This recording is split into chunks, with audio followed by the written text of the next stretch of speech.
Hey guys, welcome back to my channel. My name is mostlydarius, and this is the discussion. Today we're going to be discussing Married to Medicine Season 11, Episode 2, Quad Gets Her Groove Back. If you enjoy Bravo TV shows and reality recaps, be sure to follow me on Instagram and Twitter at mostlydarius and at the discussion to keep updates to see when I post. Make sure you subscribe to this channel. I'm not going to keep you here for long. Let's get started in the recap. The first scene that we open up with will be Cecil and Simone. Simone says she's still recovering from the party. Then she questions why Quad was there, and Cecil was like, I didn't give you a heads up because I didn't want my head to be off. And I was just cracking up, but I was also like Cecil, you're sneaky. You knew she was gonna have a problem with you doing that, so you definitely hid that from her on purpose. And I don't know how I would feel about that if I was Simone. I would probably be very annoyed. I'm pretty sure Simone was really actually annoyed, especially because Quad showed up late. She was also wondering why he keeps trying to make them be cool, and he was like, I would have done the same thing for Jackie. But at the same time, Simone and Quad don't have the same history that Jackie and Simone do. I don't even see why he mentioned her, but that was a bad comparison. Simone was basically not really trying to hear it. She was like, it takes one tweet for Quad to get mad and get on social media and get riled up. But she said, you know what? I'm going to leave the ball in her corner. So next we get to Dr. Greg and Sweet Tea. They have a little sit down. They exchange compliments and they gush over each other. As soon as they sit, they see a baby. Of course, they start talking about how they want a baby. It feels like Dr. Greg and T are low-key still in the honeymoon phase. I think that they still have a lot more to know about each other. But at the same time, I don't even know how long they've known each other yet. But it doesn't feel like they know each other that well. It still feels like they're still getting, and you're always still getting to know your partner. Even if you've been with your partner for 20 something years, you're still always getting to know your partner every day. But I just, for something about their relationship, I'm not going to say it's inauthentic, but sometimes it kind of feels that way.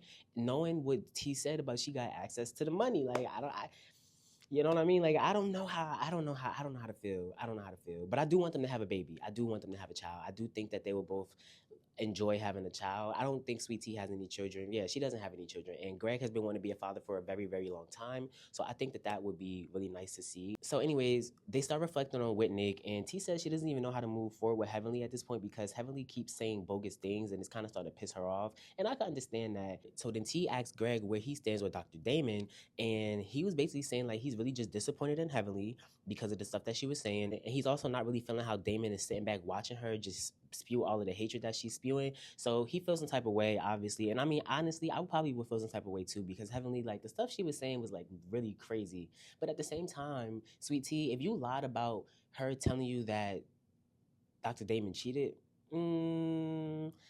I could see why she kind of tweaked out. I could kind of see that. So then we cut to Dr. Damon and Heavenly at home. They greet each other. They start talking about Whitnick too. Heavenly said that she can't even believe that T lied and said that she confirmed that Damon cheated on her. It's so much he said, she said. Like, I can't even keep up. But Damon is more upset with Greg because he feels like Greg was acting different, and he also feels like he knows him, so he should be able to like judge his character, I guess. But at the same time, like I said in my last recap, bro, I don't know what you're doing when I'm not around, so how do you expect me to have an opinion on something? That doesn't even make any sense. I'm not there. I'm not calling you a cheater, but I don't know if you're cheating.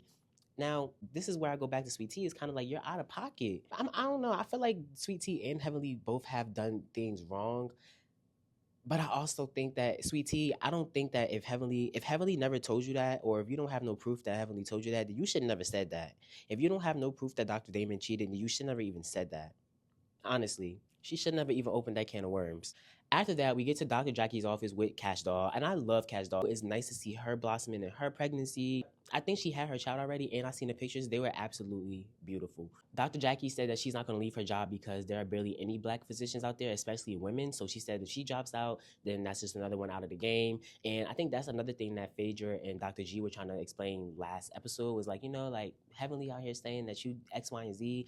Did Heavenly say that he sleeps with underage women? I can't remember if she said that or not. Whatever she said, she made some damning accusations. Or whether maybe they're not accusations. Maybe she knows these things to be true. We all heard what Quad said Greg did. You know what I'm saying? Like, we can't just ignore that. He does seem controlling. I guess I'm mad about her being mad at his reaction to her spewing that nonsense about him. Like, you can't expect them to not say nothing back. But at the same time, y'all were both at this point with Heavenly and T. Let me just tell y'all, I'm tired of the feud. It's starting to get tired. It's actually dry. It's boring. It's like the least interesting feud. I'd rather watch Heavenly and Contessa go back and forth. We're gonna get to Sweet Tea and Contessa in just a few. But anyways, back to Cash Doll being at Dr. Jackie's office. I do feel like Dr. Jackie has learned from her mistakes from the comments that have just come out recently, earlier this year when the last season aired, about black women and pregnancy and things like that. I think that she's learned from her mistakes. And I have to say, I really do think that she does feel bad for her actions and what she said because, Dr. Jackie, she could be a little elitist or uppity, as people like to say, but I don't think that she doesn't have a heart. You know what I'm saying? Yeah, Dr. Jackie's a Leo. She's a Leo. So I know she got a heart. I mean, you don't do a job like this and don't have a heart. Now, there are a lot of doctors out there that don't have hearts that do this job, and those are the corrupt ones that we got to talk about. But I also don't know Dr. Jackie personally, so I'm just going off of what I see online. So, anyways, Quad started sending out her invites to her birthday party. She sent one to Dr. Simone's office, and Simone was really excited about the invitation. And she was like, I would still like to have a conversation with Quad, but thanks for the invite. She said that they have a love that needs no words, just invites. And I have to agree. And this is what I was talking about in my last recap when I said that Heavenly was making excuses for Quad, basically saying, oh, that's just how Quad is. That's just how Quad is. And it's like I said, when is Quad gonna adapt to others? Why do somebody have to adapt to how Quad is? Like, if Simone wants to have a genuine conversation with Quad, I'm really down for that because I just feel like there's no way to move past things if you don't get to the root of the issue. I think that Simone and Quad could really be good friends, but I also think that Quad doesn't really see too much wrong in what she did. And for me, it always seems like the goalpost kind of moves. Like Quad can do something, but if somebody else does it, she's like, it's like the end of the world. So anyway, Sweet Tea's, she's at Contessa's house. They're playing pool. And I was actually surprised to see Sweet Tea and Contessa be friends. I gotta say, Heavenly did have a little point when she was confused as to how they became friends. Heavenly, of course, gets mentioned because she was being messy about Dr. Contessa and Dr. Scott back in the day. And now she's being messy about Dr. G and Sweet Tea on YouTube. Same thing, different people. Which is why I said that I would really probably much rather watch the feud between Contessa and Heavenly versus her and Sweet Tea because it just doesn't really seem organic. It just seems like there's more history with Contessa. I just feel like Heavenly was picking fights with Sweet Tea. Though I do think she tried to put her on a little game, and maybe Sweet Tea did take it to a whole nother level or whatever. I just don't really care to see them two go at it. I just don't. It's just kind of boring to me. And it's just like they hit him so below the belt. And I don't even think Heavenly takes her serious. I don't think Heavenly takes Sweet Tea as serious as Sweet Tea is taking Heavenly. And I think that's where it's different. But I also feel like the same thing happened with Contessa because I feel like Contessa really probably did look at Heavenly like a friend. But also at the same time, like Heavenly wasn't really saying too much that was off about Dr. Contessa and Scott's relationship. I mean, from what we've seen on the show, they were not cohesive is what it seemed like. It's so awkward because the thing that happens next is Quad. She's, like I said, sending out her invites and she sends an invite to Contessa while Sweet Tea is there. It was so crazy. Contessa even tried to tell Quad, like, you come say hi to T. She was like, girl, we gotta go. Like, she was not trying to be in that water. And then they get back in the car. Quad's friends, or I don't know who she was with, she was like, oh, who was that old lady at the door? I was like, oh my God, why would they say that? I don't know if Quad told them to say that or if they just said that or if they just thought Sweet Tea looked old, but I was like, yo, that's crazy. Contessa told T, girl, you better get home because your invitation might be on the way. But T was being realistic. She didn't think that she would be invited. But I wouldn't invite her either if I was Quad. Not that she has a problem with her, but also at the same time, like, they don't have a relationship. Like, you know what I'm saying? Like, except Dr. G is the only thing that they have in common. So, and Quad is not really on good terms with Dr. G. They still have a lot of unresolved issues, I feel like, that happened in their marriage that they never got to talk about, which I feel like we'll see that later on in this season. But anyways, next we got Quad getting everything together for her party. Then we got Dr. Jackie and Heavenly getting ready together. Then we see Dr. Contessa, Dr. Simone, and Toya getting ready together. And they discussed the invitation that Quad sent. So Toya brought up how Quad showed up uninvited to the party that she threw for T last year. Now, I totally forgot about that because in my last recap, I was saying that I didn't think that Quad shows up places uninvited because that's what Simone said when she showed up late at the Freaknik. She was like, Quad shows up places late and uninvited. But this really brought me back because she did show up uninvited to T's bachelorette party. Like, where they do that at? Like, whoa, that was actually crazy. So now in terms, and when I look at it from that perspective, I get what Toya is saying because at the end of the day, y'all, if you watch reality TV, I'm pretty sure we all know that more camera time and screen time equals maybe a little more of a check. And so Quad showing up at that girl party last season, I'm pretty sure she got paid for being on that episode. She could have extended that little invitation to T. I really don't feel like they have an issue for real, but also at the same time, she's just not cool with her because of G. I really don't even know how to feel about it though, y'all. But Toya wants to know when Simone's gonna make up with Quiet because she's like, I'm not with the fake going to people events that I don't really like and popping up and smiling in their face. And I'm so with Toya on that, y'all. I like Toya. I'm really with her on that. Toya says that her and Quad have been growing ever since Quad apologized in New York for her comment. She said that she felt like it was a very sincere apology, and I have to agree. I do think that Quad gave probably her most sincere apology to Toya on the reunion last year than she's ever given to anybody on the show. Maybe, wait, actually, there was another time when she apologized to Heavenly for going off on Heavenly after she left one emoji under her picture. But other than that, this was probably like the most genuine apology. But it's only because Quad's back was against the wall. On top of her really being sorry, I do think that she did that because her back was against the wall. Like, it was nobody in the room that was really fucking with Quad for real. Simone said that she does owe Quad an apology for what she said last reunion because she did take it too far to make a point. Like I said in my last recap, Simone only did that because Quad was trying to play in her face about her being a real friend. So I get why she made that point, but I do think that she can apologize because at the end of the day, it was a triggering thing for Quad, and her family had to relive it while they was watching the reunion. So I get that. I do get that. So she wants to apologize to Quad. I'm really here for that. I just want them to move forward ultimately, but I don't think that one person needs to be apologizing, and I don't think that it needs to be a one-sided thing. I think they need to meet in the middle because that's what friendship is all about to me. If we're not 50-50, if it's not being reciprocated, it's just not for me personally. Some people like being in friendships where it's like 25% of a person being a friend and them being 75% of the friend. Maybe that's what works for other people, but that wouldn't work for me personally. Toya tells Simone that that's not even Quad's issue. The real issue is that she told her to go home when they were in Napa. And for me, it's like, why you want to be on a trip with girls you don't like? And this is what I keep going back to with Quad. Like, you do not like them. Y'all, you do not like them. Like, you don't. She's there for her check. Simone says she's not interested in apologizing 15 times for things she doesn't think that she did wrong, and I have to agree. Like I said in my last recap, I really do respect Simone for not changing her opinion just because other people feel like she needs to. I think that it's supposed to be on your time. That's why she's apologizing to Quad for her comments last season. Well, she will. She says she wants to. So I'm looking forward to Simone apologizing to Quad. I will say that. We get to Quad's 43rd birthday party. It's called A Night in Paris. So it's a Paris-themed birthday party. It looks amazing. Quad throws really nice parties. Simone asked this lady who put the party together, and the girls all look shocked because the lady said Quad boyfriend put it all together. So Toya said that she never talked to Quad about having a boyfriend, and she said they known Quad for about 10 years, and she only been in her house one time. What does that tell y'all? What does that tell y'all? Surface level friendship, not real friends. Because at the end of the day, we can say what we want to say. Y'all always want to. I think the thing that pisses me off is people always want to say, oh, these girls are not friends. They are not friends. But at the end of the day, I've seen Dr. Heavenly and Simone hanging out in the summertime, just chilling with each other. Like, now what you call this, Simone? This is what you call parking lot pimping. What you Heavenly and I got our cocktails and our chicken wings. Lemon pepper, baby. You know that's while from we Miami. sitting in the car. That's it. We Parking having a lot good time. pimping. It's a whole party up in here. I mean, you don't need nothing else when you can parking lot pimp. Look, I got my ranch sauce, got my chicken wings, got my crown and coke. Girl, This the good life right are we here, ghetto? baby. Yeah. No, we classy. We're educated. We classy. Near the medicine, baby. We classy over here. We're real classy. Dr. Jackie and Dr. Simone have a real relationship. They've been friends for years. I mean, to say that somebody's not friends with somebody when y'all really don't know the capacity of their friendship regardless is crazy. And that kind of vindicates what Simone is saying about Quad. It's like, girl, like, you are a surface level friend. Like, you don't never want to really be real about what's going on. You don't want to let us in your life. But I do think that Simone really does try with Quad a lot. Heavenly greets Contessa again, and she is shocked because Heavenly gives her a hug. Contessa says she has mixed feelings about her and Heavenly's relationship, and I mean, I don't really blame her, but I think Contessa is a Gemini, so that doesn't shock me because they can be one way one minute and one way another minute, and then just be like, girl, make your mind up. Like, if you didn't want a hug from Heavenly, why would you let her hug you? I don't know.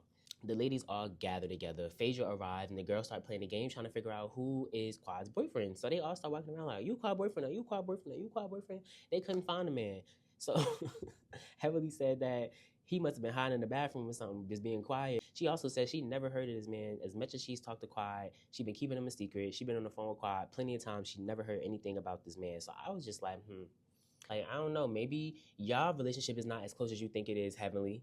Is what I said in my last recap. I can see them getting into it eventually. I can, y'all. I'm telling you. I don't see their friendship lasting for too long. I don't. I just don't. I think that they both care about being on this show. And so they will do anything to make the relationships work. And I think Toya likes being on the show too. But I don't think Toya is into fake relationships. Because that's not reality. You get what I'm saying? Make it make sense. Toya's favorite phrase is, the reality is... But anyways, Quad looked very nice for her party. Simone was like, girl, we are not in Paris. Like, everything here is giving strip club adjacent. I was like... I don't know how Quad's going to take that comment if she sees it, but whatever. I don't think she was the only one that said it though. Quad made an announcement to thank everybody for coming. Then she introduced us to her man. She said his name was King and he paid for the whole party. And you know, Quad liked that. She said that they met through a mutual friend and he shared some words of love for her too. It was pretty nice to see. Like Dr. Jackie said, you know, everybody deserves happiness. So I am happy to see that Quad is seemingly loving her relationship. I think that that's amazing. I do want to see her happy and in a relationship. And I hope one day she becomes a mom. Like, that would be amazing. After the announcement, Quad introduced him to the ladies. She told them that they've met through a mutual friend. Everybody seemed to be shocked that she was dating him for a year. Quad felt the need to bring up why T wasn't there. I don't know who asked her. Maybe they edited it out. I don't know who asked her, but she said that, you know, I just didn't invite her because, you know, it just isn't what it is. Like, it's just not that. And Toya makes the point that she thought Quad would have invited her because she felt so excluded in Napa. Why would she exclude somebody else? And then that goes to make me think, like, this probably is about not inviting somebody to be in the scene, like filming on the show. You get what I'm saying? Because like Toya says, you showed up uninvited to her bachelorette party. So how do you think that that's appropriate? You could at least have extended an invite, I feel, even if T didn't take it. Toya really brought me back in when she said that. I was like, wow, I forgot all about that. But Quad was like, oh, what y'all did to me in Napa was, you know, way worse than what I've done to Sweet T. And it's just like, why you have to make a comparison? Wrong is wrong. Now, there are some wrongs that are wronger than other wrongs, but at the end of the day, like, we're talking about an invitation to a party. Like, ain't nobody really do nothing to you in Napa except tell you that we're not really fucking with you. They wasn't. You wasn't fucking with them either. Like, you don't even like them. Oh my God, I'm gonna say it every recap. Quad do not even like these ladies. She don't. Period. So I feel like every chance she gets, she's gonna shit on them. I said that. And Toya was just like, I'm tired of the crybabies. And I'm just like, exactly. Because one thing about Quad, she's always the victim. She can't, I mean, I've never heard Quad, what has Quad ever done wrong? Y'all let me know in the comments. Because she seems to do everything right. Or if it's not right, it's she didn't do something as worse as somebody else did. Like I told y'all in my last recap, it's always a but or if or and. It's always something. It can never just be what it is. But Jackie then agreed that she wouldn't invite her husband's ex-wife either. You know, I feel like it's a situational thing sometimes. I think that is a lot of couples who hang out with their ex, but I do know that I do know that most of the times though, kids are involved, so children may be involved when those couples are hanging out together or whatever. So I don't know. I kind of see where Jackie's coming from though, especially given her situation with Curtis. Like, she's not playing. Like I told you on the last recap, she told Phaedra, girl, stay away from my husband. I was like, Jackie's not trying to go down that road again. So then Quad let Simone know, you know, I'm happy that you came and we need to have a talk real soon. So I'm happy and I think that they will have a good sit down. I'm praying they have a good sit down. But based on the way Simone was talking on the Bravo Fan Fest in Miami, I don't know if they're still cool today. But we're gonna have to just wait and see. Simone says she felt like that was a step in the right direction that Quad asked to speak because she wants it to be like old times when she was married to Dr. G. And I think this brings me to a point where it pisses me off when people say, oh, Dr. G and Sweet Tea shouldn't even be on a show. And I'm like, why? Because if you want to be technical, like, y'all complain about Phaedra not being married to medicine, but is Quad married to medicine anymore? Like, the medicine that Quad was married to was Dr. G. So if Dr. G now has a new wife, she's not married to medicine. So I don't understand how y'all be saying, oh, Sweet Tea and Dr. G shouldn't be on the show. Like, I don't think nobody shouldn't be on the show. I do think that some are better casted than others, but I don't think that we should be just shunning Dr. G and Sweet Tea away. They have history with the group. It's a reality show. Y'all want real or fake? Make it make sense. Anyways, we get to the gentlemen having a scene. They kind of close the episode out. And a lot of things piss me off about this. Mostly Dr. Damon's attitude towards the shit that his wife says. I love when all the husbands get active and lock in. Like, the Salt Lake City husbands are starting to clock in more. And the New Jersey husbands have always done a good job. Atlanta used to do like that back in the day too. Things have changed now. Everyone sat down and greeted each other. Then it seemed to be like an awkward silence. Now that might have been production editing. I don't know. Cecil said that he thought it was cool that they can all get together and hang since Quad said that they didn't have to go to her party. And Greg is talking about Quad, of course. Now, I think somebody might have asked him about Quad. I don't know. But it was just getting tired to me. I'm tired of hearing Greg talk about Quad and Quad talk about Greg. But this is reality at the end of the day. So I'm not really surprised. Like, you're going to talk about your ex sometimes. Well, no. You're not going to talk about your ex because I don't always talk about people that I dealt with in the past. But at the end of the day, they are on the show together and they were married for so many years. I can see why. You know, Greg was just like, I hope she finds somebody to match her spirit. I'm like, that was a little shady, but, you know, maybe, it could be interpreted as shady. So let me just say that. but he probably really meant that. So I think Curtis wanted to switch topics, and he was like, who wanted to make a bet that ain't gonna be no drama at the party tonight? And Damon was like, I'm just tired of caring about if everybody has drama.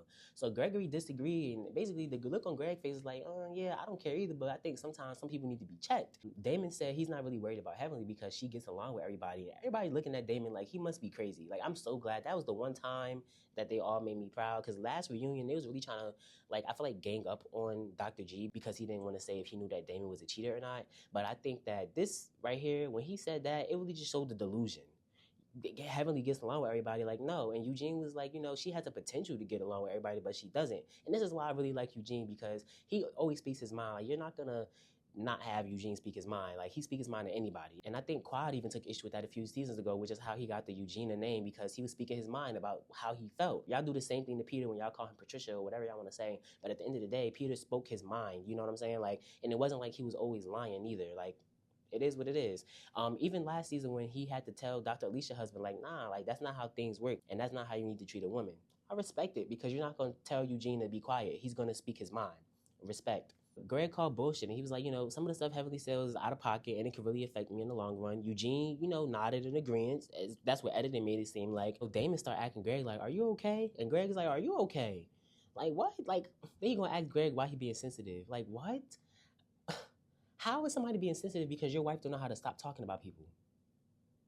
In negative ways at that. It's not like she's just talking about people or just giving her opinion. Like, Dr. Heavenly does it with a nasty intent. I can get up here and talk about all of them right now, right? I'm doing a recap of the episode. But you don't feel, I would hope y'all don't feel a malicious intent coming from me. When Dr. Heavenly speaks, it just feels like it's malicious. Period. And I just feel like Heavenly is one of those girls that, because of her mouth, she would get her man in trouble. Like, y'all know them girls from the hood that they talk all this. They do this. They do da da da da da.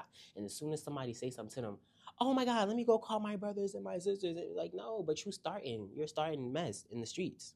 Like, what are we doing? And I just thought it was whack because the men were just sitting around letting the conversation go on. Nobody was jumping in and saying what was right and what was wrong. Just as much as you say matters, as much as you don't say also matters. And for them to just sit there and, like, it looked like they were just letting Damon just, like, I don't want to say gaslight Eugene, but that's really what it's starting to, because last episode, I'm like, I don't know why Dr. Damon and Heavenly is trying to, like, be on people like this. It's like they come in as one, which I get it, they married, so as y'all should. But it just also feels like, don't talk about my wife. Your wife can't stop talking about me. Like, your wife can't stop talking about everybody. So it's just like, I don't know what delusion Dr. Damon and Heavenly live in, but to each their own. I don't see how they do it. And it's not that I dislike Heavenly. I actually do like Heavenly, but I just feel like she does a lot. She does a lot. She does a lot that I can't get jiggy with, and that's cool. It's cool. It's probably some stuff that I do she can't get jiggy with either. But I found it interesting how Damon can express that he was bothered by the stuff that Sweet Tea said about him possibly cheating, but Greg can't be bothered by Heavenly spewing hatred online.